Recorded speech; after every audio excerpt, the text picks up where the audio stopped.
আপনি যদি আপনার কোনো মালিকানার সম্পত্তি কাউকে হেবা করে দিয়ে দিতে চান এবং পরক্ষণেই সেই হেবাকৃত সম্পত্তি ফিরিয়ে নিতে চান, তাহলে সেটা আপনি হস্তান্তর করার আগে অথবা পরে করতে পারেন।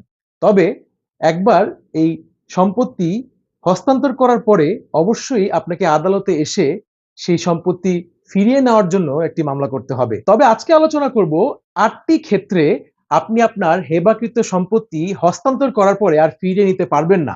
প্রথম ক্ষেত্রটি হচ্ছে যখন একজন পুরুষ তার স্ত্রীর নামে কোনো সম্পত্তি হেবা করে অথবা কোনো নারী তার স্বামীর বরাবর কোনো সম্পত্তি হেবা করে। দ্বিতীয় ক্ষেত্রটি হচ্ছে যখন হেবা দাতা এবং হেবা গ্রহীতা রক্তের সম্পর্কে আছে।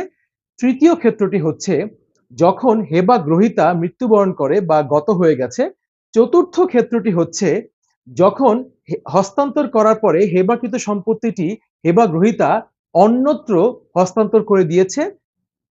পঞ্চম ক্ষেত্রটি হচ্ছে যখন হেবাকৃত সম্পত্তি ক্ষতিগ্রস্ত বা বিলীন হয়ে গেছে। ষষ্ঠ ক্ষেত্রটি হচ্ছে যখন হেবাকৃত সম্পত্তি হস্তান্তর করার পরে সেটার দাম বেড়ে যায় এবং সেটা যে কারণেই হতে পারে। সপ্তম ক্ষেত্রটি হচ্ছে হেবাকৃত সম্পত্তিটির আকার ও প্রকার এমনভাবে পরিবর্তন করা হয়েছে যে সেটাকে আর কোনোভাবেই চিহ্নিত করা যাচ্ছে না।